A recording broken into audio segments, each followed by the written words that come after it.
and welcome back to the Nordic Sound channel. As always, I am your host, Jameson Foster, and today we have a very special guest, near and dear to my heart, is a fellow musicologist. They do exist, Ross Hagen.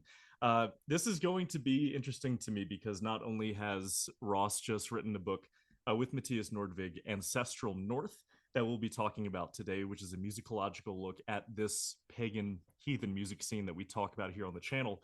Ross is also technically a superior of mine because he's on my dissertation committee,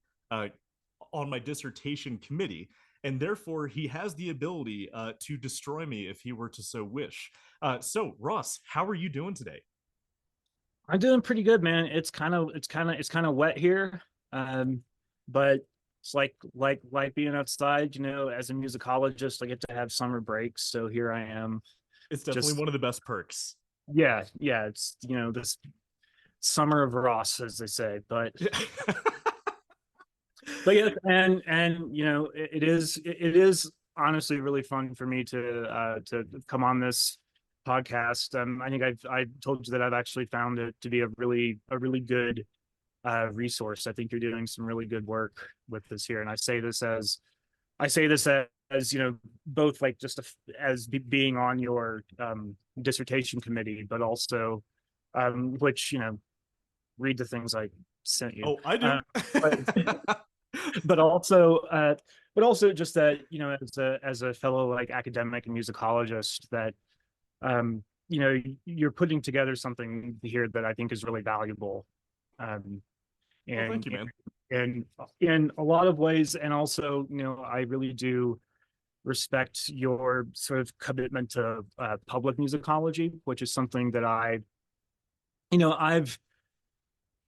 with some of my publications, I've kind of had an eye on that because there Yep. is a tendency for a lot of this stuff to get to be kind of difficult to find and kind of paywalled and all that good business. That Paywalled to kingdom come. That is the yeah, musicology motto. yeah, Well, thank you, man. I appreciate you saying that.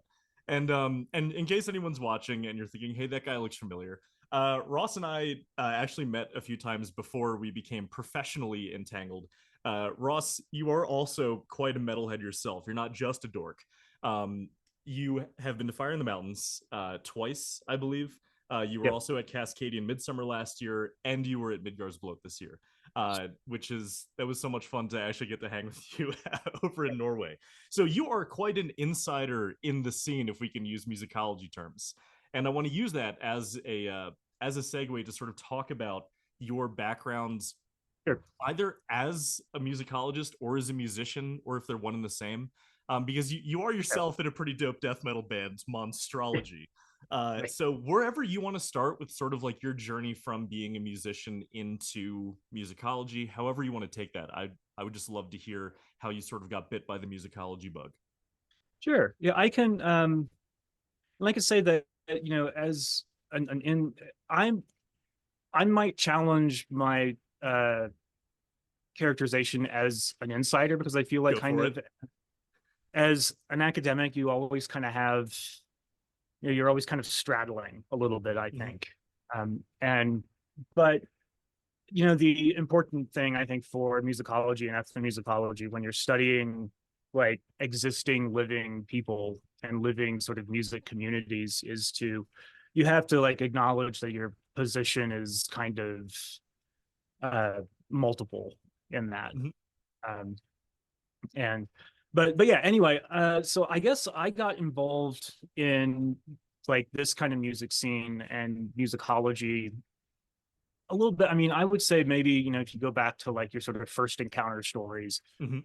would have been in high school when I encountered the uh, basically a college student at the local um, uh, university, the Baptist University, even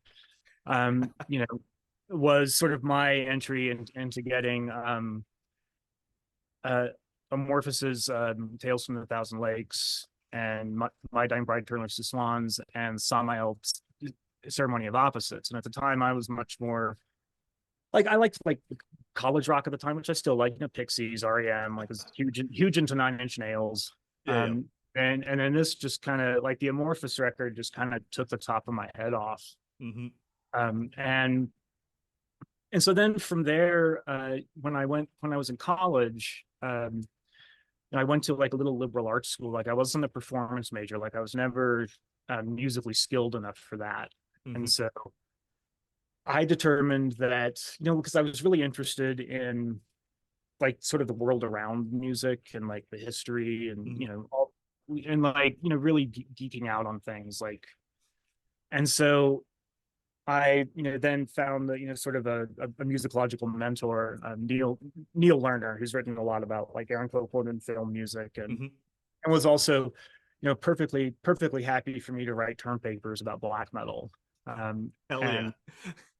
and and and at that point, that was also where I first encountered like Robert Walser's book on running with the devil, which Hmm. makes a lot of a lot of comparisons between heavy metal music and classical music, and was also Hmm. sort of this light bulb that you can write about music like this as an academic and in a really smart kind of way, I think. Um, Yeah, yeah.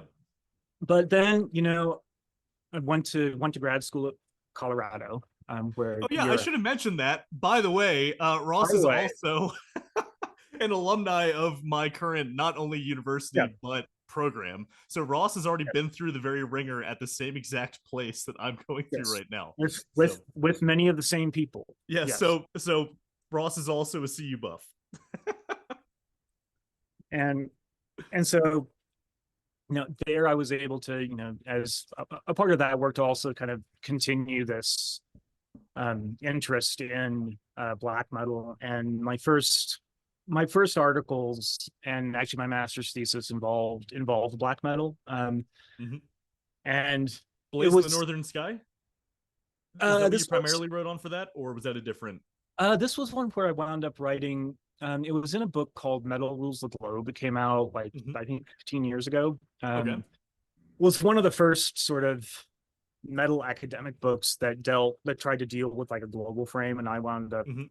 writing about Norway, and mostly at that point writing about Emperor, um, which, as black metal bands go, is one that, if you're a musicologist or music theorist, gives you a lot to write about. Yeah, Uh, yeah, they're just like nonstop stuff to yeah, like even to this day. You're texting me like, "Hey, you know the For Whom the Bell Tolls reference in this one, yeah, right?" right, Yeah. yeah, and as a part of that, in writing that, it's like when I go back and look on it now, I also realize how um like that at that point I was really kind of felt like I was sort of filling a gap, because you had a lot of people who were writing, like academics who were writing about metal, were mostly coming from either like a political science background or social science backgrounds or Yeah, yeah. cultural studies, A lot of and sociology. yeah, sociology. And so you would wind up with a lot of really interesting articles that had very little to say about the actual music itself. They're sort of like just writing about the world around the music. Hmm. And so what I wanted to contribute was, we're actually going to get into the musical structures and idioms, tropes, and all of that, But I mean, it's a totally different vocabulary. So I kind of I don't I don't expect a sociologist who's not also a musician to be able to navigate that, really. Yeah, yeah. But yeah, so I did that. Then after I uh, got my degree, I went to Utah Valley University in Orem, Utah, which is where I'm still there. Hmm. Um, Managed to somehow like worm my way into the department until they had to keep me around and all that kind of thing. Yeah, yeah. But And from the safety of that position, you have been daring enough to have me guest lecture in your class not once but yes, twice. yes, I have, and it's interesting seeing how um, well, and oddly enough, like I mean, like when I've guest lectured around here, like I've given a couple of lectures on black metal over at Brigham Young University. So Hmm. That, uh, oh, is that the one you gave a lecture at a very religious yes, yeah, I mean this college or is something? Yeah. yeah, this is the Mormon University here. And You I gave was a lecture on. yeah, I was invited by like some people in Scandinavian studies who I know, and um It was great. Like they, Mhm. and had a really good time with it. Yeah, yeah. It's interesting how, one of the things that I found moving here is, that you might assume that someone might not be interested in this kind of stuff, or like, like don't assume that other people misunderstand what's going on, I think. Yeah, yeah. There's more to relate to across than Yes. one would think. Me and Alyssa were just at a Billy Strings concert 2 nights ago, Oh and yeah, we yeah, were we were actually drawing some. For anyone listening, it's big bluegrass guy. yeah, And Alyssa and I were keeping a running tally of like, what is really the difference between this demographic and the one that went to see High Lung at Red Rocks, right? And we were yeah, like, okay, switch the tie dye for black, switch the fur for overalls, yeah. and there was one other one that I can't think of off the top of my head, but and then you talk to him about this sort of stuff, and they're like, no man, I'm like so into that too. A lot of healing crystals hanging from around the neck. Very much Much so. more overlap than one would expect. It was something that, I guess, to bring it into uh, the book now, although we can get back to this. It was also something Mm-hmm. that I also had a little bit of experience like 20 years ago with like some of the rave subcultures, Mm-hmm. and I was seeing a lot of that also. Oh yeah, like this. Were you in like the sacred rave culture, whatever that was called, when like the church was experimenting with like making raves like mass, where like the priest was the MC? I have heard of that. I do remember at one point in high school, my Presbyterian youth group, we went to like a camp, and they had like a rave at the end, and it was supposedly Christian techno, but I was like, how is this? There's no Yep. words because it's techno. So is it just that, um is it just that, are we referring to like the religious beliefs of the people who composed it, or are we Hmm. referring to, or is it just like the context? Because, Yeah, yeah. uh, but yeah, but so, and I guess before this book, the other two that I would mention is that the first one was an edited collection on metal music and medievalism that I That is co-edited. kind of your claim to fame. I feel like that's how most people stumble across you. Like my buddy Isaac here in Yeah, the musicology department, he was like already reading this book when he noticed that you were the author, and it like clicked to him when I was talking to him about it. So that's usually your medievalism stuff. I good. feel like is really your signature in a lot of ways. Cool. Yeah, it was, and that was a, again, a really difficult project, just because putting together, it's herding cats, but it turned out, I was really pleased with how it turned out. I co-edited that with Ruth Farah Peacock, who was a medievalist. We have, all kinds of different authors in there. And that was the one where I wound up writing about Sequia for that one. Yeah, And yeah. And do you want to do a little elevator pitch for that book, just for anyone who might be sure, interested? yeah, yeah. It's an edited collection that has, I think, 13 chapters. Covers musical styles, artwork, um, lyrics, all Mhm. kinds of stuff. Yeah, and your And chapter is titled what? mine was entitled, and now this is really bad because I can't.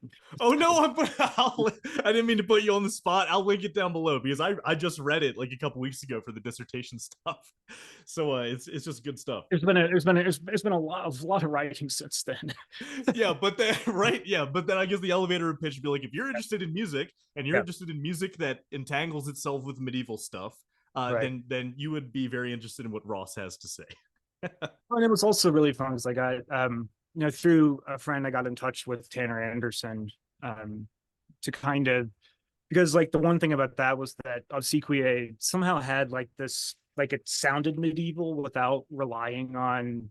medieval melodies, and and kind of talking with him and sort of figuring out just like that it was the way it was, like the way that the two guitar parts work together, Mhm. and things like that that create this, that like duplicate the sound but without it sounding like, you're just redoing like Hildegard or something. The latest and sexiest Hildegard von Bingen cover band. Right. Well, Garmarna did the whole album of that. So yeah, I know. Oh, that was so cool singing them in Midgar's Blood. Yeah, was I've yep. been waiting for that for a while. But Yeah, Americans don't get a lot of opportunities, do we? no. And then the next one was I did a 33 and a third book on Dark Throne, mm-hmm. A Blaze in the Northern Sky, which yeah. That one was sort of I was really, really happy to get to do that because the 33 and the third books are, I think they really do have that potential to kind of be, to bring musicology to your regular bookstore. And, yeah, it's really cool opportunity for that. Yeah. And I'll admit I've yet to read it, but it's on my list. And I'm really, because my memory is when at Fire in the Mountains you handed that book to Ivar Bjornsson. I did. Of Enslaved, and I remember him just lighting it up, not lighting it up. Yep. He lit up and took it from you. He maybe lit it up after he read it. I don't know. Yeah, but it's so cool. It was so cool for me to see like a musicologist like in the flesh hand something they had just poured so much like time, blood, sweat, and tears into, and then you get to hand it to a musician that's at least in the sphere of what you wrote about, and see that mutual exchange of appreciation of like someone being like, I can't believe you've written this book on this culture, and then for you you're like, I can't believe you give a shit. It's just like it's this mutual appreciation that really makes it worth it. Yeah, definitely. And so then anyway, yeah, we can go on and on about that, but what I want to use as sort of a segue, right, is so I just mentioned the Christian raves, which was a really hard bet that Christians made like in the early 2000s, where church attendance with the youth was at an all-time low. So they experimented with, what if we had mass be a rave and the priest was the MC, like running the discs and everything. And then you're already in this scene where you just wrote a book on Dark Throne and black metal, so we don't have to jump through too many hoops for you to wind up at Heilung. And so using those two things of like a rave that turns spiritual and then also your prior experience with black metal, if I'm remembering correctly, in 2019 was when Mathias Nordvig invited you to see Heilung at Red Rocks. Was it the 2019 one? It was the post-pandemic one. Oh, the post, so that would have been 2021. Yeah. Yep. And so this, if I'm understanding correctly, you write about this at the beginning of the Ancestral North. This is your first encounter with Heilung? Live, yes. Live? Yeah. Okay. Yeah. And and so you were already, or I guess so you could just sort of talk about what that was like to sort of, because I would love to hear about like how the gears started turning for you when, like, as you go into Heilung and you experience it live for the very first time, and what that did to you as a musicologist, right? Sure. Yeah. So as a music, well, I guess the two things that really got me from that, one was that, and I sort of center it around this, like for me, like the really significant thing was the power outage that happened. We cannot go a podcast episode on the Nordic Sound channel without talking about that power outage. Okay. Like when we talk about that Heilung, I'm glad that I'm keeping you consistent. You're keeping the trend alive. Because I was, not just as a musicologist, but as a musician, I was like, oh no, this is like catastrophe. The worst thing that could happen, barring someone dying. Yeah. And so and I was there with Kelly, our friend, and which was my first time meeting him. Hi, Kelly. Yeah. And I was turning to him and I'm just like, because like they just sort of kept going, like, and and it was just wolf howls and drums, and after a few minutes, like it's kind of like spurting and coming back up and then not, and then all this, and then I kind of turned to Kelly and I was like, they're gonna have to stop, and then he turns to me and says, they can't. Like, I can imagine his face. They can't, man. Yeah, exactly. And and so I was kind of coming away from that again. I don't know, like because I was having a hard time imagining like another group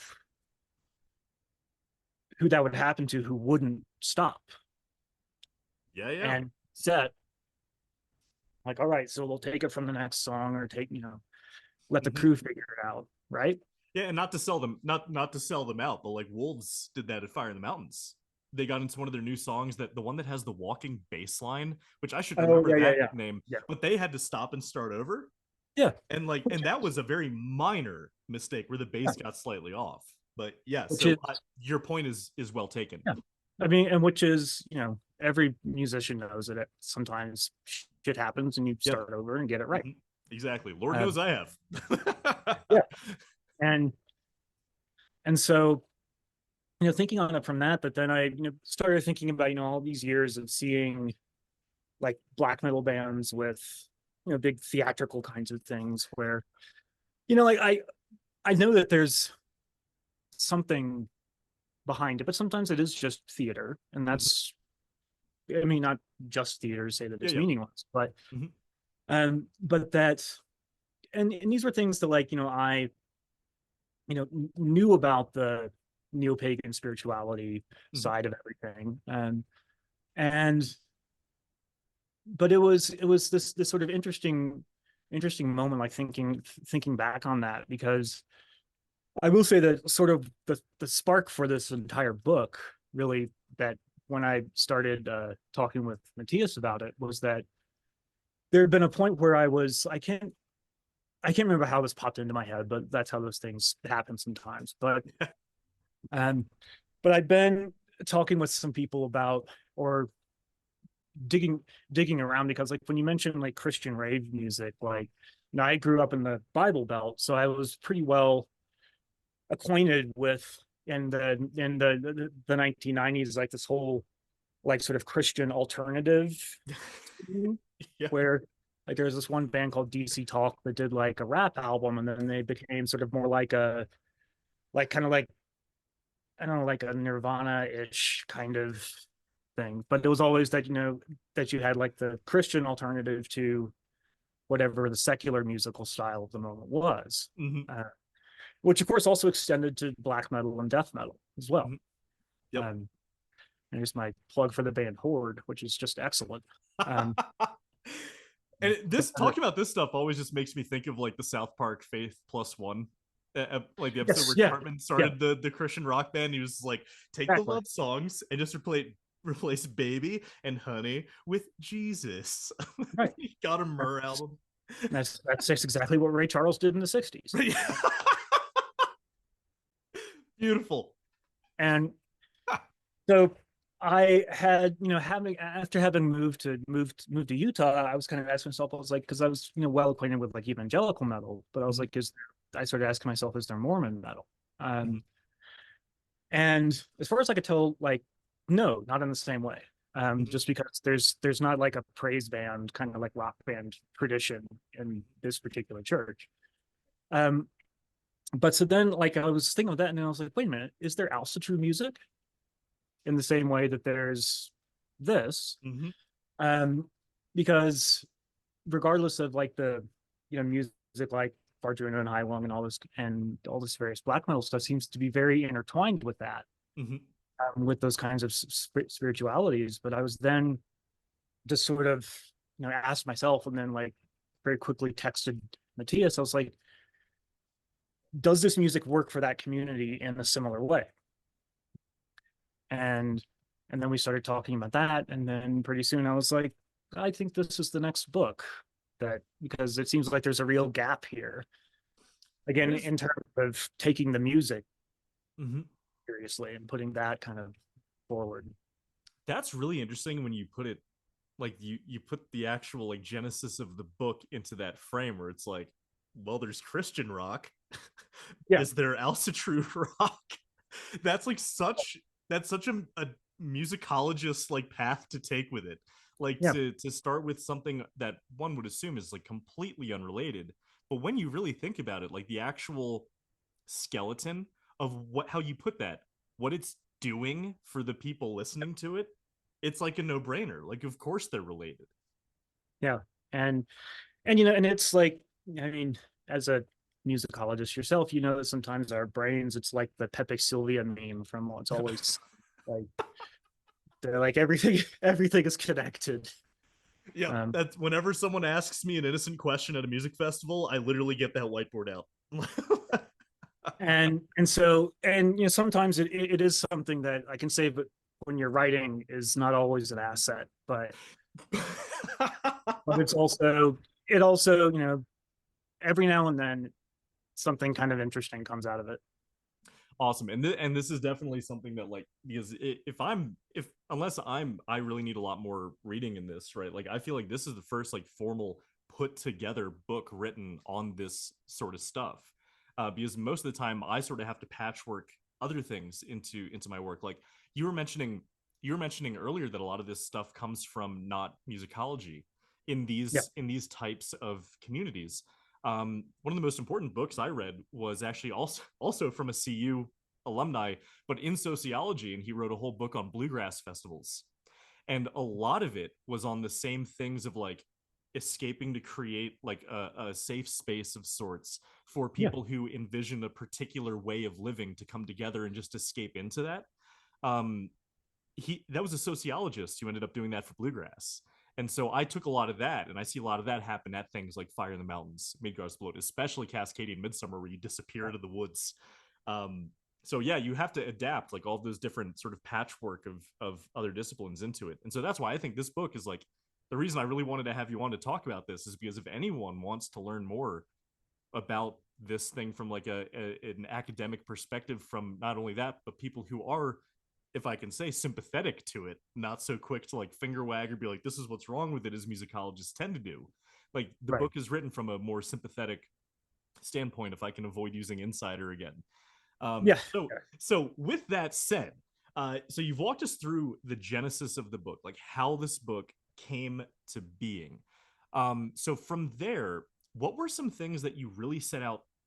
Did you have like an idea of what you wanted to accomplish writing the book? And if so, do you think that you ultimately accomplished it, or do you think that your motives or objectives changed as the book went on? They definitely changed. Yeah. I mean, because you have, yeah, your idea of what the journey is going to be. Never, like, once you're in the weeds of it, things do change. Because I was, you know, initially, you know, there was some, I think we would, my initial idea, and that, and what Matthias and I were discussing, would have had probably more to do with, you know, here's some examples of how this music works, like at an actual ritual observance or ceremony or something like that. Mm-hmm. Which we didn't really get into that very much Okay. because, um, and I think, and I learned also, you know, from going to like Cascadian Midsummer and Midgard's Blood and places like Mm-hmm. that the music on that you hear on record is not what's going to be there Yeah, yeah. for those kinds of things. So, Mm-hmm. um, which in hindsight should have been pretty obvious, I think. But No, it's not that obvious, but I'm assuming what you're you just talking have to, about. I'm yeah, assuming what you're talking about really, like, for example, would be like the Night Hall stuff at Midgard's Blood, where like it yeah, says Folkeborg for Nordavinden. What a yes, coincidence, is yeah, playing. And so you're like, oh, I wonder what songs they're gonna play. And like, yeah, they do play songs, but it also yeah, very quickly, I don't want to say devolve, but it'll very quickly like turn around into just like yeah, a jam session with drums, right? Grateful Dead style. It just goes on for right, very 45 much so, minutes. yeah. Yeah. Or things like, you know, at the initial like big bloat procession and all that kind of Mm-hmm. thing, where, you know, where it is just this musical background that's kind of has to keep going and keep Yep, going and just 2 hours of. 2 hours of drumming. I don't know And how their hands do it. They've got to have asbestos hands or something. yeah, well, I think I was watching it and kind of being like, oh, like they're, you know, they would sort of like cover each other, like, okay, like half, Mm-hmm. which Genius. is what you, I mean, I I when I was back in band, like I played graduations and that was what we had to do. You know? And Beautiful. But yeah, so it wound up taking, yeah, it took some interesting turns that like I didn't expect really. I was not, because like once you get into it, you do have these sort of like moments where you know you realize what's missing Mhm. and in your understanding. And for me, I could think of like sort of two times that came. There was one where I realized that I was really going to have a much deeper dive into traditional Norwegian folk music Mhm. than I thought I was going to at the beginning. The more I got into it, the more important it seemed, Yeah, yeah. um, and and the more like related to these kinds of things it seemed.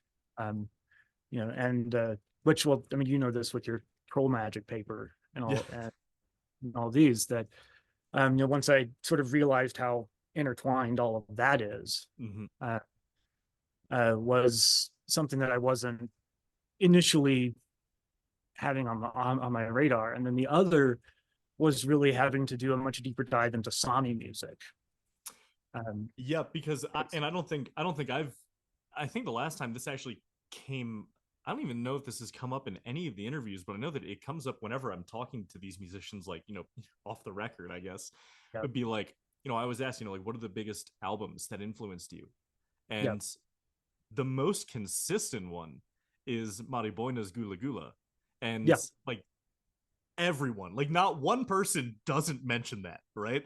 And I think so. I see why you would have found it very important to actually dive into the Sami music side of things, because it's definitely at the roots of it in a lot of ways. And it's also, I mean, that album in particular is also really one of the foundational albums of like the entire sort of world music genre as it came to be in the Mm-hmm. over the 1990s, where Yep. and also which I think is also that whole scene also when you start thinking of like the Enigma and Deep Forest samples from back then, that where you do start to see why people get worried about um sort of like extractive musical appropriations and things Yeah. like Yeah. that. Mm-hmm. Um but yeah, and then I started also relating this idea that came up in some of the research on medievalism initially, but uh, because I mean this music of like Hilo and Vardruna and all this has, it's like there's like black metal in it, there's traditional folk music in it, there's like electronic music in it, Mm-hmm. there's um, and there's film music as a Mm-hmm. big influence as well. Yeah. Yep. And one of the things that if you look at like medieval film scores or like medievalist film scores, Mm-hmm. that they almost never use like authentic medieval music, um, because honestly, it doesn't sound medieval enough. And so, in order to make it sound medieval, you bring in instruments from North Africa or the Middle East or Asia to give it Mm-hmm. this properly foreign or exotic kind of flavor. Yeah. Yep. And it's an instance where um, I think I titled the chapter on it like the world music of the ancient world, but where Mm-hmm. uh, geographical distance and like distance and time basically become the same thing. And Yeah. so it then, yeah, if you want to create something that's ancient, you just go to a different part of the world. Mm. Um, and then, Damn. That that's but like a then really poetic way to put that. the fun part as a musicologist writing about that though is that then it also gets into this idea that this sort of idea that those cultures are somehow closer to nature and are less civilized.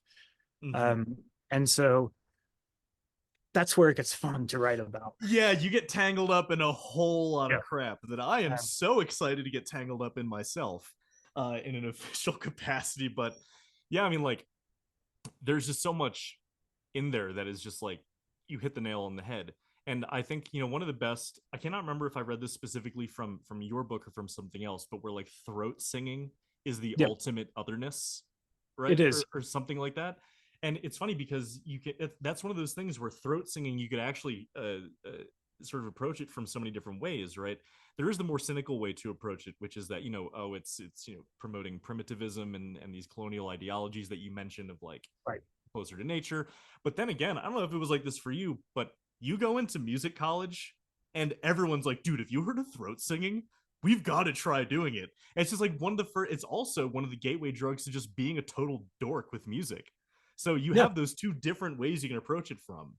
Someone Yeah. doing the extractive thing, or a whole bunch of really dorky music majors sitting in the room trying to overtone sing because they saw a Yep. cool video on YouTube, right? Exactly. It, and well, I think the difference there is that you're, how do I put it? That with that, what you're borrowing is a technique. Mm-hmm. You're not borrowing a culture. Yeah, yeah. So it's Really just, well put. yeah, it's just something that you're able to, yeah, it's out there in the ether, in the world for Mm-hmm. anybody to do whatever they want with it. Yep. And at least in my opinion, others might disagree, but Yeah. Oh, others will disagree. It's I know. inevitable. Yeah. Um, but yeah, I mean, it is something about like a lot of the kind of vocal techniques that are coming out, like not just throat singing, but I would argue even, death metal singing or um like black metal singing, like is this like it does sort of create this like sort of other kind of feeling. Oh yeah.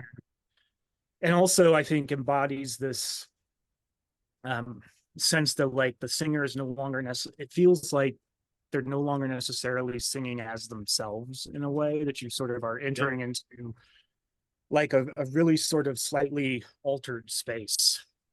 J- uh, Um, Jasmine Shadrach wrote about that in Screaming the Abyss.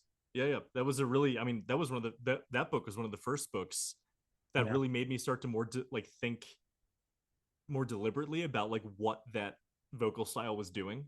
Because to me, it's always been like, to me personally, it's always been one of two things: just straight up, it's fun and it feels good, right?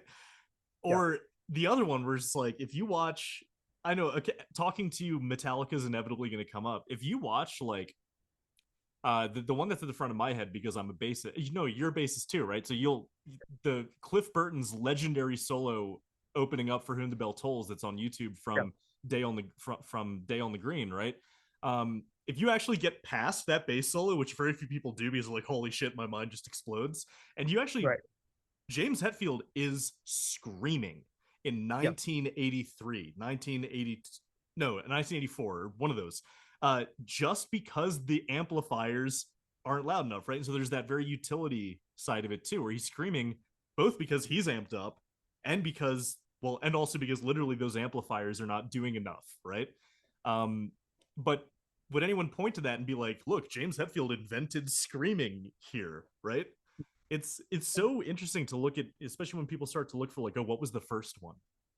If people well, bring you're up never the Who. gonna know. I mean, Yeah. because like I mean, yeah, musicologist brain happening that it just sort of like well then just like take it back to like I don't know if you listen to like old like sanctified gospel singing that there's a lot of overtone stuff in that. Yeah, Or a lot Blind of, Willie Johnson. He yeah, like, yeah. and things where again you have this sort of like specialized technique that Mm-hmm.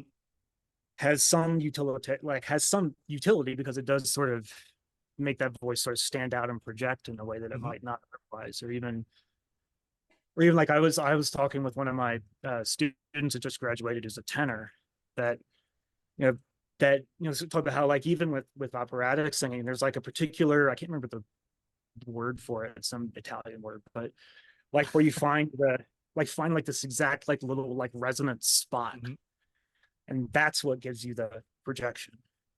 Yeah. um I mean, like the whole science of like what's going on in your throat when you sing is crazy. I will right. never understand it. Well, I think that's what I mean. Again, other tangent, but I'll make it short. Mm-hmm. That a thing that when I think about throat singing and things like that is also, I think one of the things that makes the voice always has like this kind of special or like sort of elevated status. I think because it's like like I can watch, like you can watch Cliff Burton Mm-hmm. play and be like, okay, well I can't do that, but I can see the mechanics of how that works. Yep. When you can't see that with somebody's voice. So that's gives it this sort of aura, like sort of a mystical quality to it that Mhm. um that they may not even be able to quite explain to you how it happens. Yeah, and now I So remember, now I'm remembering where that first tangent was going, right? Is coming back around to yeah, like what the voice is doing, right? Is, we yeah, have those old musicology seminar conversations about the way that the voice inherently like at like the reason it's brought into rituals in general, like not specifically Nordic but like religious rituals around the world, is because when you yeah, sing something as opposed to speak it, it puts it on that upper yeah, plane of like it's somehow now elevated to something that is crossing over or at least interacting with like the metaphysical, where yeah, the best way to lift up a ritual to become supernatural or transcendental is to start singing. yep, And then there's that old theory that every instrument is just an attempt to imitate the voice. Or right, and so you have all these things where the voice is that powerful, and I feel like a lot of times we do take it for granted, where depending on what's happening with the voice, it can really change what's going on, both with the music and how people are experiencing it. yeah. And so that's where I found that that's why I don't care if someone's using throat singing if they're not from a particular part of the world. But also, I think that's part of why it's become such a like a key part of the vocabulary of this sort of music scene. Yeah, and just to put it, just to wrap that up nicely, right, is when I had Nils Edstrom from Hindarfjell on, and he told me that he actually didn't know how to throat sing. He accidentally figured out throat singing when he whiffed a note trying to sing a Vardruna song. So like Right. he went way out of his register, and his voice just turned into throat singing. It's Huh. like that. There's also that very important part where like clear your throat, and you'll just Yep. accidentally discover that you know how to throat sing. I guess it's. I mean, yeah. I'll wrap it up with a little because as a singing metal stuff, like as a death metal Mm-hmm. person, that my main voice has usually been like a really low kind of like guttural Mm-hmm. sort of voice that I originally discovered I had trying in high school trying to do an imitation of Dr. Claw from Inspector Gadget. And then somehow it came out. Oh, that And is so, beautiful. and so, and so, yeah, you don't know how far you can go until you go past what's normal. Just a motivational poster of that, just like of you just screaming into a microphone, but like with Dr. Claw behind you, like looking over your Exactly. shoulder. I need the cat, but We'll get that. We'll get that made for you. okay, perfect. All right, so we kind of leaned into challenges too, because I wanted to talk to you about certain challenges of writing Mhm. this book. And so I just want to give you one, I want to give you one more opportunity, because we sort of naturally went from just, how the objective changed and over the course of writing it into the challenges. As before we move on from that, are there any other challenges of writing this book that you wanted to touch on? Um, well, I think the main one, like the big one, I think was one that when I've written about um dark throne and black metal and all this Scandinavian music, to me the main challenge is just not being a part of that uh region, really. Yeah. And very much, looking at it as an American. And also, I mean, there's always like, the sort of practical issues with that, but I think also um recognizing sort of like the limits of uh, your understanding of the actual culture, being an outsider to it. Mm-hmm. And it was something that when I first started writing about black metal and Scandinavian music, when I look back on that, it's, a little bit, as the kids say, a little bit cringe, because I realized that, that, 20 years ago, if you're writing on black metal, you basically have probably two or three sources, like one article in Spin that I remember from the mid 90s, which Mm-hmm. actually I can credit with a lot of my initial interest in it. Mm-hmm. But then you're dealing with that, and then until the light takes us, uh, and and not and but again, sort of realizing how sort of the limits of your understanding, and I think also how, at least with that one, how kind of easy it is to sort of fall into the promotional traps that they're trying to Yeah, set for you. So like, knowing where, knowing where the bullshit is sometimes kind of a difficult thing. very. And where you sort of then have to sort of take people to a certain extent. You just say, well, like, I don't know if this is true or not, but this is what they say. Mm-hmm. um, Yep, exactly. so I think for me the main challenge is trying to um, make sure that I am not overstating something that I might not really, that there might be, a subtext that I don't fully appreciate, Mm-hmm. having not grown up in Scandinavia. um, Yep. and and just sort of trying to be cognizant of those limitations, but then also sort of treating it as an opportunity. Like when I was writing about A Blaze in the Northern Sky, that I was saying, look, I'm writing about this as an American. So here's like the perspective from the international audience for this music, Mm-hmm. which has always, I think, aimed at that international audience. Oh, I mean, definitely. I mean, you have that old adage where like if they didn't want it to be international, it wouldn't be in English, right? Right. Like, Exactly. there's that very important element to it. And I Well, it oh started yeah. it in English, but then once they realized that people were interested in the Norwegianness of it, now we're Yep. into into not just Norwegian, but how many dead languages can we throw into this? Yeah, I mean that buddy I told you about, Isaac, he's always like, "Do you ever find it funny that your pagans are always singing in Latin?" And I'm like, A, it's not that simple, and B, yes, it is funny. Like Yeah, so there's that, and then there's also the sort of the what you've landed on with like at first when I first started not just my career in doing this, the training wheels are still on, but I've started nonetheless, and also this channel, right, is I've always been self-conscious about the fact that I'm an American, right, yeah, because it's just like, at what point does that get weird? At what point does that actually seem voyeuristic? At what point is it like, why are you talking, right? It's right. this, but then like as I did it, the more I actually learned that to actually treat that as a strength of like having that outside perspective. Yeah, Especially because, I would just say of all the people who are really taking a lot of misinformation with Nordic stuff and running with it, I'd say Americans are at the top of that list. So maybe we're it really is, good at it. we're really good at running with, Yep. misconceptions of history. It's like it's in our DNA.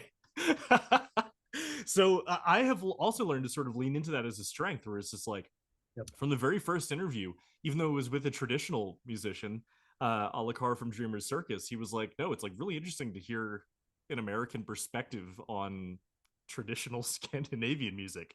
Right. And at least I try to be a responsible one.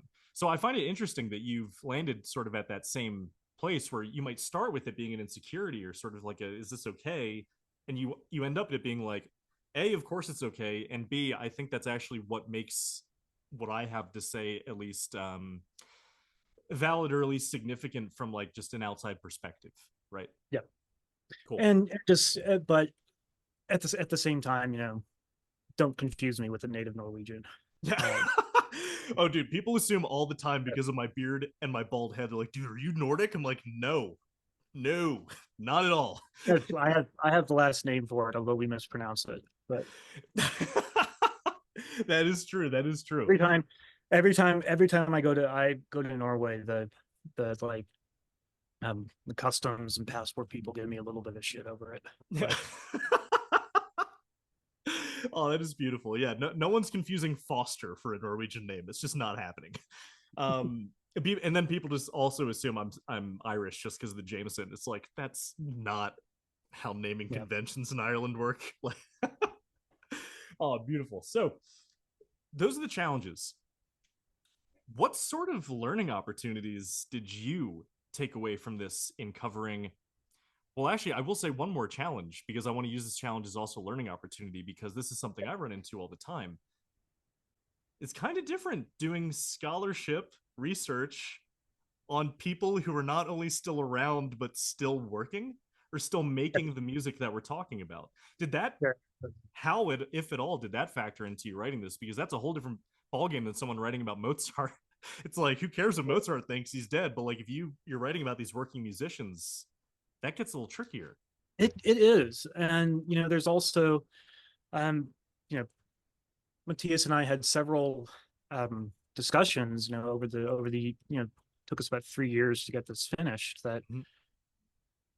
where we're like, well, how do we, we're sort of talking about, how do we approach problem X or this kind of thing. And then at one point, I think we even said, are you willing to lose friends? Is, are we, there were some things where we're like, if we put it that way, are we really going to upset people? Um, Even if we might feel like they deserve to be a little bit upset. Mm-hmm. um and but also trying to be fair, and and and to just be sort of be gracious with people, and kind of assume the best, Yeah, yeah. until you have evidence of the worst. Mm-hmm. um but um but yeah, that's something that there's sort of that side to it, like when you're writing about people who you actually know, Mm-hmm. is interesting position to be in, because you're kind of taking, you want that sort of want, and I think need a little bit of that sort of academic distance, but you then kind of have to create it, like it doesn't exist naturally. Yeah. um and I think in some cases you also sort of have to explain yourself a little bit too, Mm-hmm. so that people know what you're about and things like that.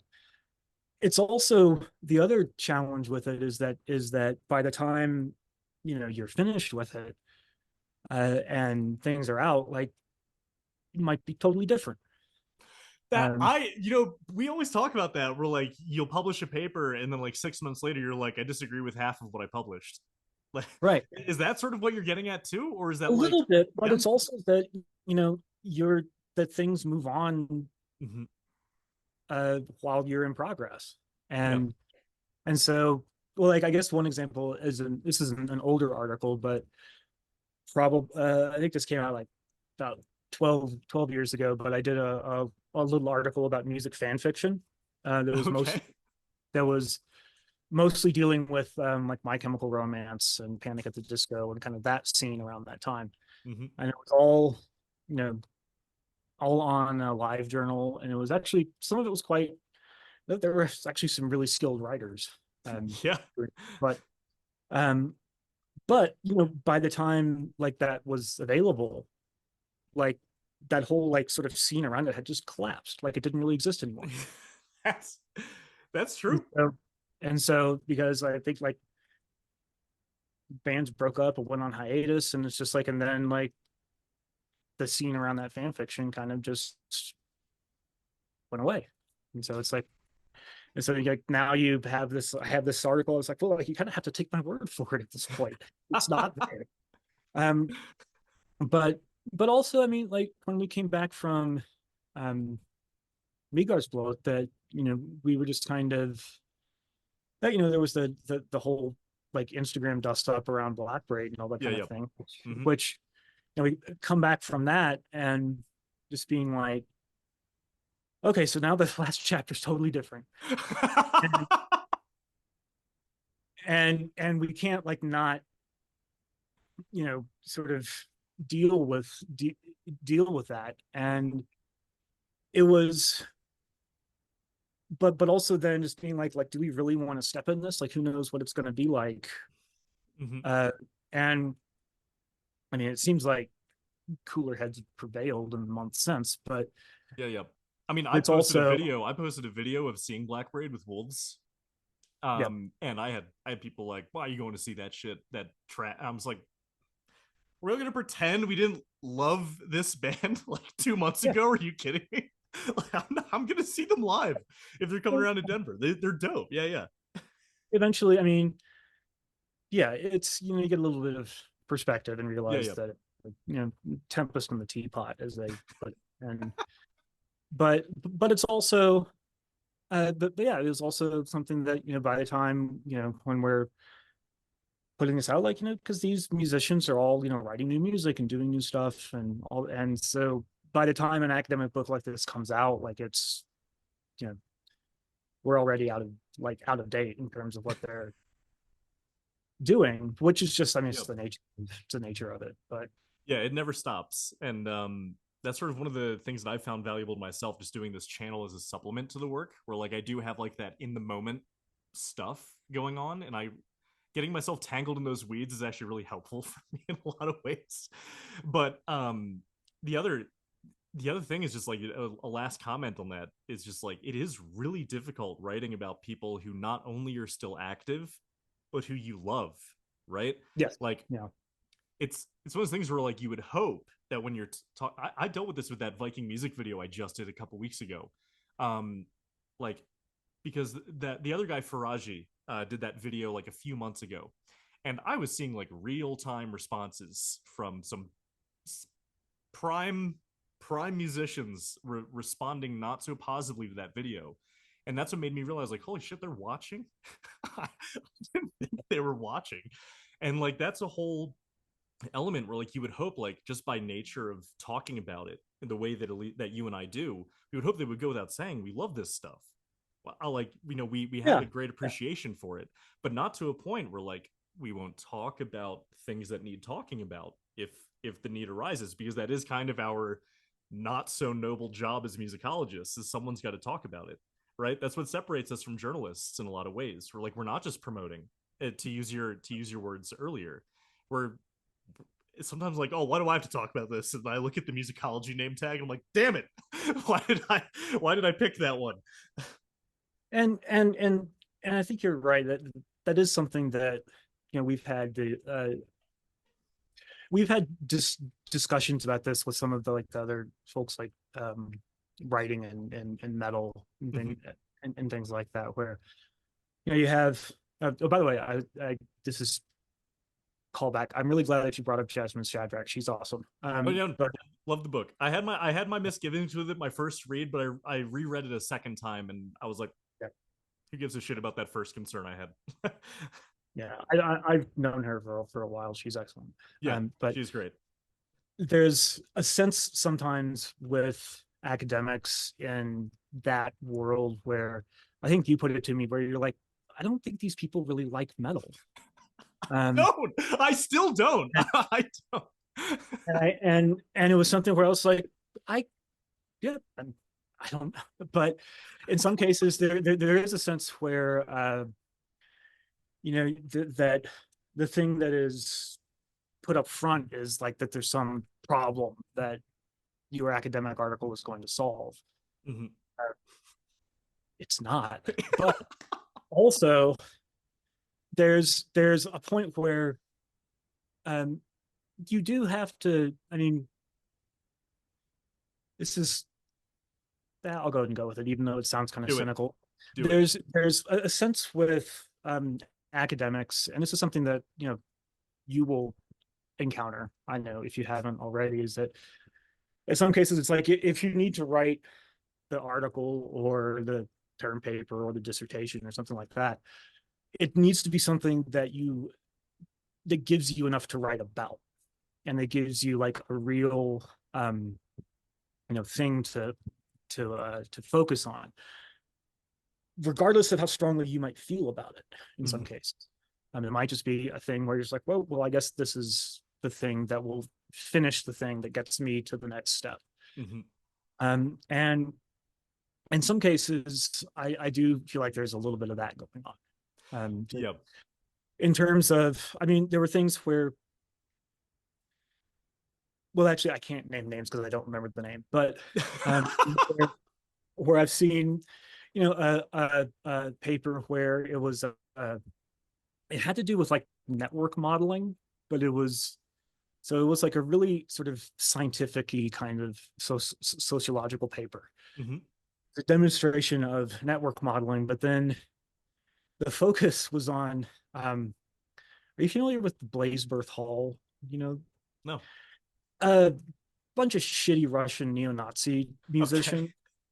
that were active. I don't even, I remember hearing about them like 20 years ago. Mm-hmm. But so that was his network he was modeling. It had nothing to do really with the music itself. It was more just like a demonstration of this sort of modeling technique. And you're sort of like, well, and it seemed like the main finding was that the individual musicians in that were in lots of different bands. Like, and you're sort of, and as a metal musician, I'm like, well, clearly you're not a metal musician because that's how it always That's works. how the game works. So it always works. If you're if you're a really good drummer, you're in like half a dozen bands. And but it was also this sense of that again, it was somebody who was I think they were still in graduate school, and there was a sense where the main purpose was that they needed a paper to demonstrate this Mm-hmm. thing, and metal turned out to be the vehicle for that. Yeah. I and the fact that it dealt with political extremism and these sort of like criminal outlaw gangs was either, it's either something that gives it like a little bit of frisson to it, or that, I mean, that there was a sense of like, even among academics, it's like, are we just still trying to like out cult one another? Like, and I was like, why is this all this obscure stuff out there? And I think that there is, there's some, we'll get Bourdieu because we are who we are. That there's that, that if you think of like academia having its own kinds of subcultural capital, which it definitely does, Mm-hmm. that I think that was working or at least it seemed to me. I was like, yeah, so we have the same kind of like subcultural capital that like you get to be not just a professor who's like talking about rock, but it's talking about this really extreme, wild, out there stuff. Like, and so, but again, that paper was serving, I think, a particular purpose for that person. Yeah. And so that I think is part of why sometimes when you look at sort of academic papers around metal and around these kinds of subcultures, that in some ways the music and the subculture is less of the point, but it depends on that person's discipline. I think, we have the advantage of that the music is at the center of our world as musicologists, whereas if someone who is a sociologist or social scientist or economist or whatever, that they are necessarily not going to be talking about the music because their dissertation committees and tenure committees don't care. Yeah, exactly. And I will die on the hill that the university system is actually still in the satanic panic. Like, and also it's just like the Puritans but secular. Like, that's just, I will die on that hill. And I see that a lot with just how we talk about metal, because when we went to see Billy Strings, there were two things that stood out to me, right? So metal studies are always really reflexively or really that was totally not the right word to use, reflectively talking about issues of race in the heavy metal scene, right? And then I'm sitting in this Billy Strings concert and I'm like, this is the whitest demographic I've ever been in, and I've never heard a single bluegrass paper talk about race, right? And then the other one is, always about, drugs and alcohol and heavy metal. Dude's doing cocaine right next to me, front row at Billy Strings, and I'm like, I don't think I've heard a paper on drugs at bluegrass. Grateful Dead, definitely, but they're not bluegrass. And that was a real moment for me where I was like, that's funny though. Like, the music you study also sort of dictates what you focus on with your writing, maybe for what you're saying, to add that little frisson to it. Yeah. And also that, it also speaks to, I think, a little bit of the, one of the challenges as at least somewhat of an insider, Mm-hmm. or like when I put on like my metalhead hat or my Heilung and Barduna furs, that you're that it also, you run the danger of having sort of the rose-colored glasses about things, Oh, I'm always and wearing them. that, but it's also something that, I think it's important to sort of keep in the back of your mind. I Yep. think that, um, and that you may be having an excellent experience, but that's only yours. Yep, exactly. And that's always the challenge. And Ben in particular is always checking to see if those glasses are on, because I'm so used to wearing them.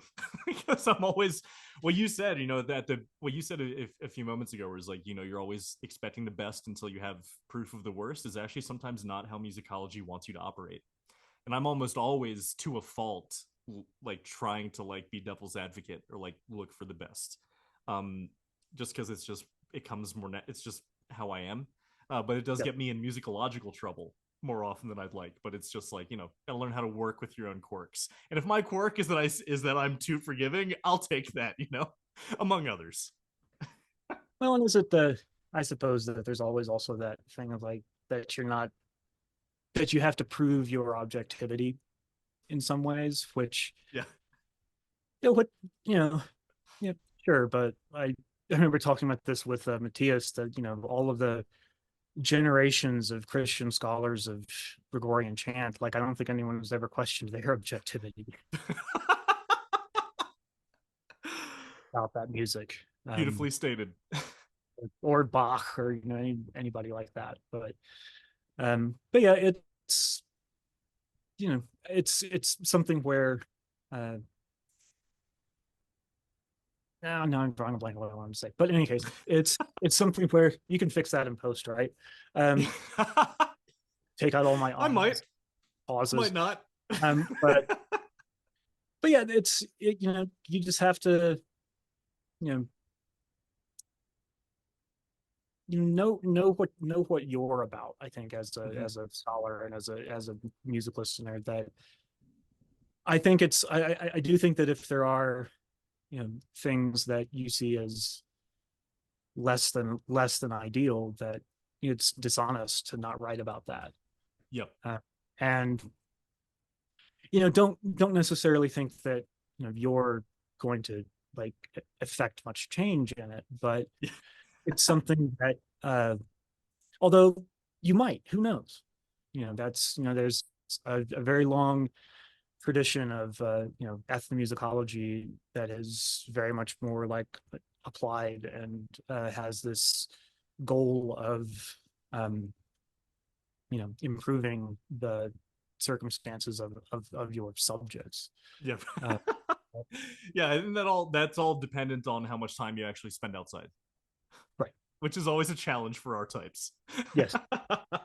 Um, but but yeah, I mean, I just, you know, be excellent to each other and party on foods, I guess. Beautiful. I love it. That's a good moral to take away Yeah. from it. And I guess actually, speaking of takeaways, right? So Mhm. you finished writing the book, right? At least as far as I understand, you're done editing, right? It's actually like, Yeah, is it available it's yet? Or I it don't want to is. say now that you're done if you're not done. Yeah, it is available through Lexington. Mm-hmm. Um, and they have a hardback and an ebook.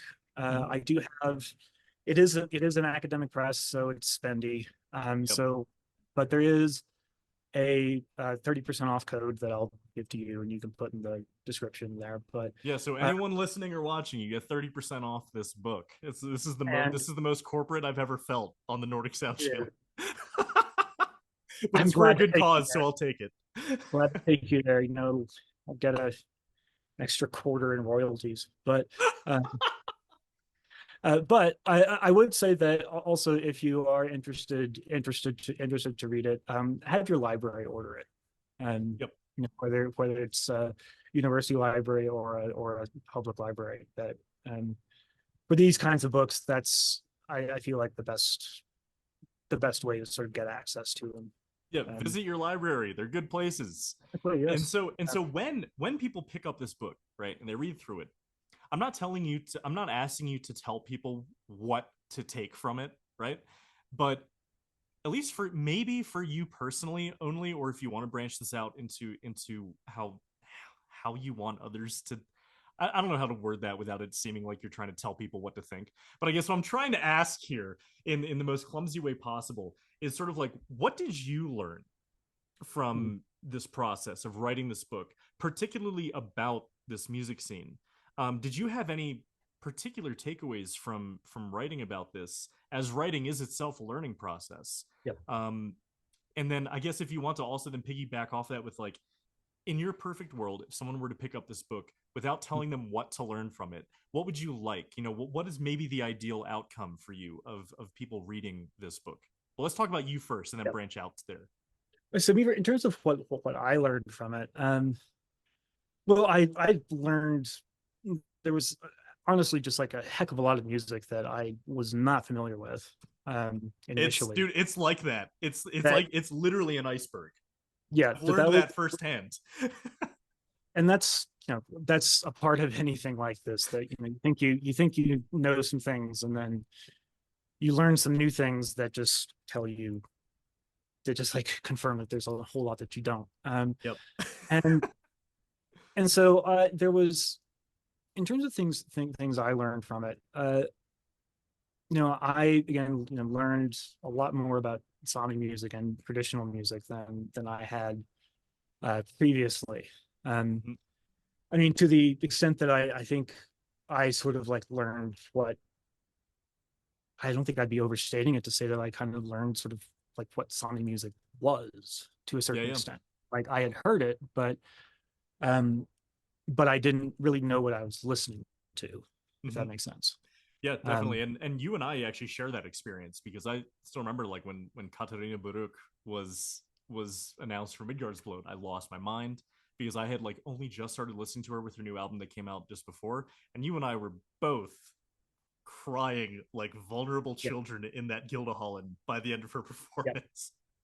yeah. I was trying to tell Nicole about it because she uh, had to step out a little bit. And Mhm. I was like, I was just like, yeah, I couldn't even like really articulate it. And she was like, "What's wrong with you?" And then you Well, just point at me, and I'm also just like bawling yeah, under a tree. yeah. Um, You but weren't there, man. there was just a little bit of that. Yeah. Um, but it was also but yeah, like learning and I think sort of really appreciating how I think also it was a good example, I think now how in the 21st century, like a lot of these ideas of like genres and musical styles as being something that are like discrete, Hmm. uh, that this is a really good example of how that is completely no longer the case. Yep. Uh, because this is music that kind of draws from whatever works, Hmm. and was something that was one of my like initial ideas around it that I think was kind of confirmed that because when we were uh not to like go back to your Viking music video, but when we were when I was originally thinking about this, that it had like this sort of like reenactment ideal with it that was also something with like medieval music that Hmm. I'd spent some time in that world, but that what that does is that it then you're dealing with something that you give up the idea that it's historically accurate, like that's just not possible, Hmm. but you have to make it authentic in the moment. Yeah. Yep. And it doesn't really matter, but then at that point it's like, well, it doesn't really matter how you do that as long as it works for you. Yep. There is And that. so, There's that very strong sense of not to sound like a very cliche academic, but there is that hint of individualism in it, where like if you are just doing something that's meaningful to you, that yeah, kind of is what matters, and that is what people, even others, end up looking for a lot in the music, because it's yeah. very easy for us to tell if it doesn't mean anything to the person making it. At least I feel like it's very easy to like tell when someone's like, "Ooh, cash." Exactly. I mean, although again, be gracious to Mhm. people, but also Yeah. it's Yep. like that there is a sense sometimes where it's like they've checked the boxes and got that orchestral drum sound palette, and then um go to town. But Exactly. and but yeah, I think that it was to me like a really exciting and uh and really powerful kind of, sort of creating, this music that people can interact with in all sorts of different ways. Like you can, you can get really deep into the spiritual connotations of it. Hmm. You can get really deep into like historical linguistics of it. Hmm. You can like, you know, geek out on the different musical ideas. Um, or you can just like, I liked that Vikings TV shows, and these are the people that did that. Yep. And I like video games, and these are the people who are doing that. And so it's something that I really, that yeah, I mean, I guess all music is kind of like that, that you can engage with it on multiple levels, and that different people will have different experiences of it. But I really appreciated that part of it, Yeah. And which was hard to write about sometimes, because you want to, you wind up in Pepe Sylvia territory, but it's um it's also, I think something that's really exciting, really dynamic about it. yeah, and the fact that it just keeps growing. Like if I had a nickel for every time someone told me, "Oh, this stuff's going downhill," or "Oh, this stuff is fading," or "Oh, this stuff is it's not going to last."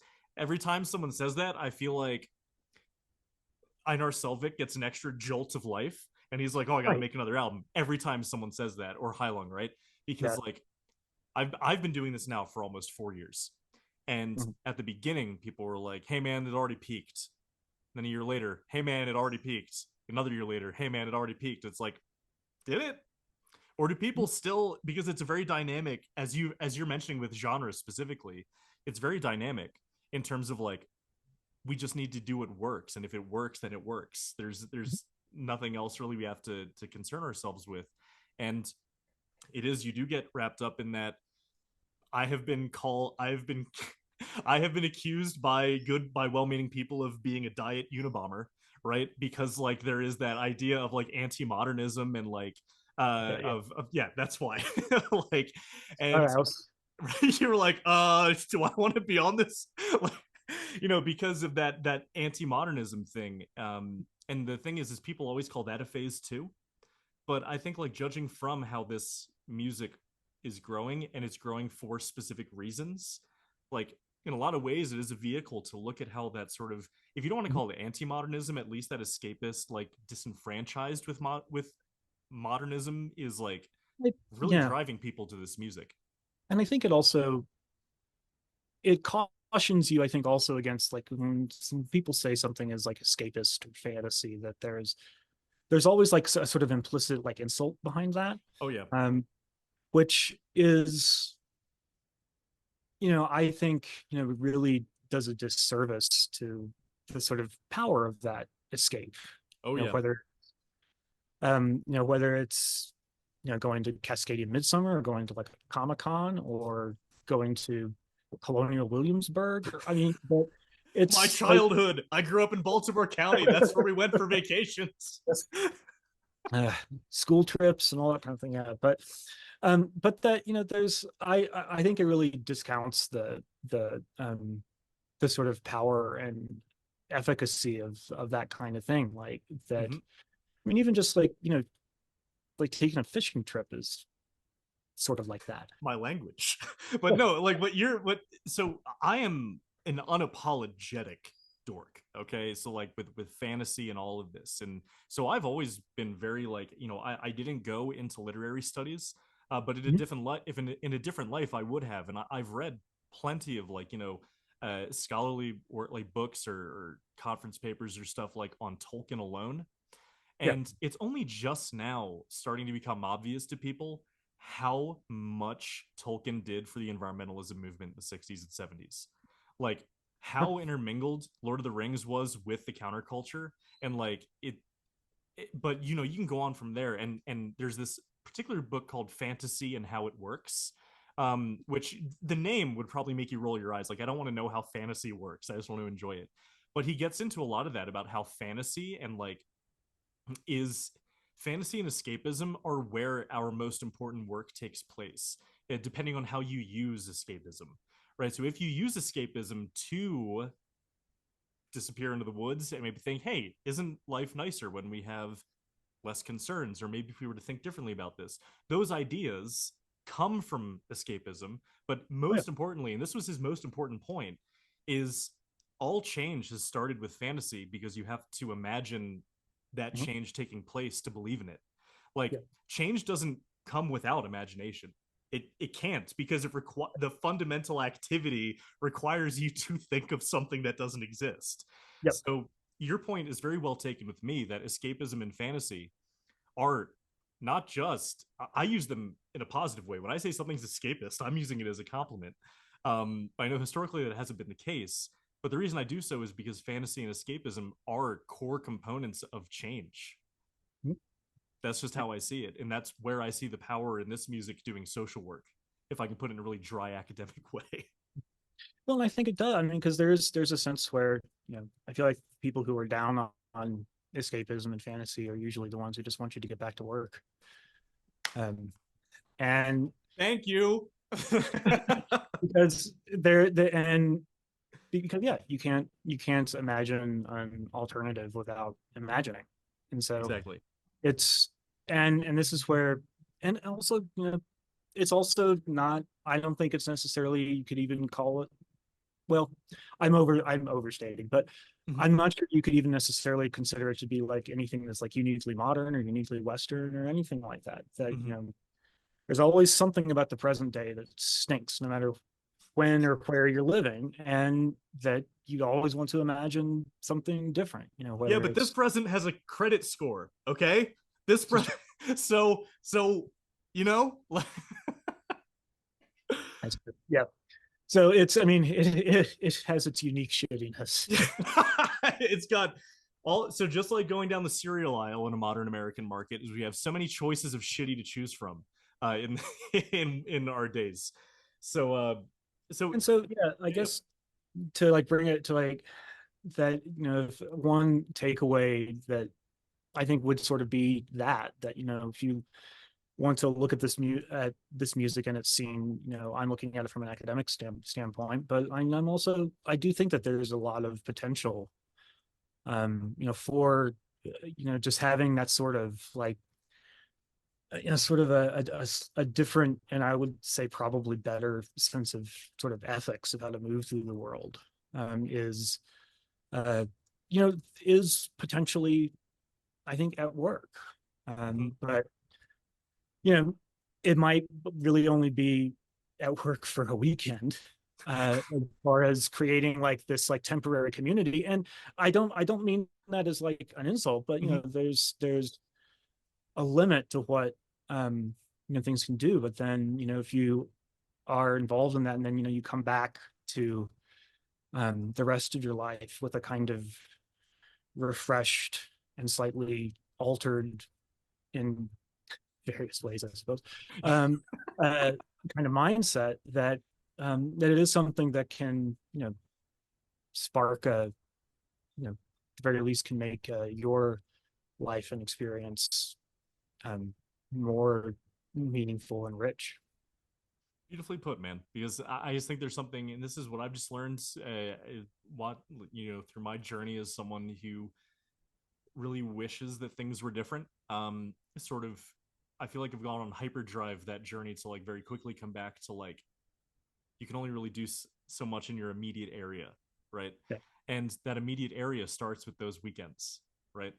It starts with the friends you make and all of that. And that's sort of what keeps people from losing their minds, is if they feel like they're the only ones who see the problems. And so these Right. gatherings where you can actually get with other people who are like, no, shit sucks, dude. And you're like, oh, it's not just me. Yeah. This is lovely. What's your phone number? Like, all of a sudden, and just in a lot of ways. And I want to bring in just that book one more time that I read on the bluegrass festivals. The portable community is what it's called, because it was looking specifically at, Oh, I like that. yeah, I like no, that it's a lot. the portable Yeah. community, dude. That phrase has changed me. Okay, and this is from a sociologist, and his ultimate takeaway is how, yes, these festivals are escapist. No, these festivals are not environmentally friendly, but No. the reinforcement of certain ideas that people come together for, of community, of finding ways to fill the void that is not consumerism, of appreciating acoustic music. He wrote a lot about, you know, the ideologies around like acoustic music and consumerism and anyway, so we could get into that at a whole different time, but the main takeaway is that the reinforced constantly going to these same communities and having that yearly festival actually did over time influence people to make real changes in their lives, like collect anything, something as crunchy as collecting rainwater, or even just planting your own tomatoes or cucumbers. So if you want a salad, you don't have to drive to the store and buy more stuff when you're there that's in plastic packaging. So like to long story short is that idea of having those places to escape to where you do get to not only think more deliberately from a distance about your life, because that distance is very important for Yep. we were talking earlier about being Americans and studying this, right? Mhm. Is when you actually distance yourself, you take yourself out of your daily routine. Yep. And you sit in a music festival with other people who are also disenfranchised or grumpy for the same reasons you are. That's where this really important change can take place that does have actual concrete effects on how you live your life between festivals.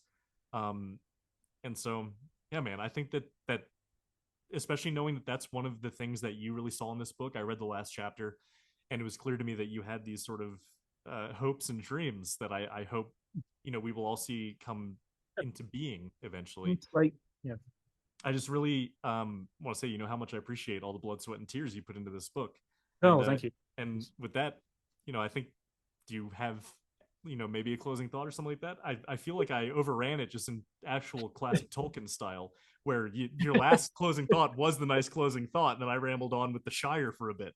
But do you have any closing thoughts about the Well, book? you know, we'll scour that Shire later. But it's yeah, I think that yeah, that you know, really now I'm going to be stewing on portable community for a little bit, because it is something that, you know, because I've been involved in, you know, even from a distance, or like back in the days of, you know, MySpace and bulletin board and like the bulletin board sites and all that kind of thing, that, you know, that there is a really, you can really create a really valuable community for yourself, that including people you may not ever meet, but that, you know, are sort of a part of your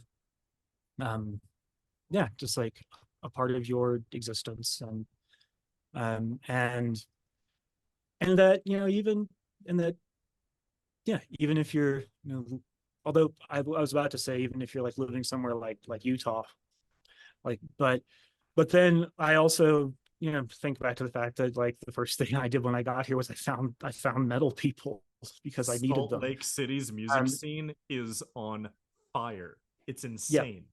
yeah. And so which I was really happy about that. And I would be, you know, because I could say like I am not a grumpy person by Oh, nature. And that is also, deadpan, yes, but grumpy, no. yeah. And so, you know, I was that, you know, I'd never been to Utah before I moved here, and you hear all sorts of, like, well, my mistake was right before we moved here reading John Krakauer's Under the Banner of Heaven, which was not a good idea, honestly. Um, and but, you know, having, you know, just sort of cultivating these kinds of communities, and the music that is sort of at the center of them is, I think, really important. Yep, Because, you know, even if things are good, it's only going to make them better. exactly. You know, music and community, they're I those hope. two. Yeah, But no, yeah. Hopefully that's the ideal, because music and community, those are just two things that are just so needed for so many and people. We'll go insane without them. yeah. So And, you know, hopefully we can get academia to be slightly better as a community as well. we're But doing that together. we're getting With community, Ross. hierarchy. That's the Oh yeah. Anyway, yeah, that's a nice note to end on. So Ross, man, thank you so much. It's been so cool having you on and actually getting to geek out. You were actually only the second academic that I've had on here. The other one is Ruben. And Yep. so I'm actually really warming up to having dorks on the podcast, because these are really fun conversations for me to have, and I Cool. hope others feel the same.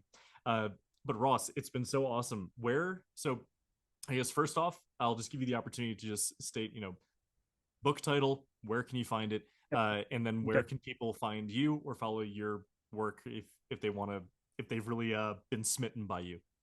Okay. Setting up my stalkers. All right. But uh but no, so yeah, the book is Ancestral North is the title.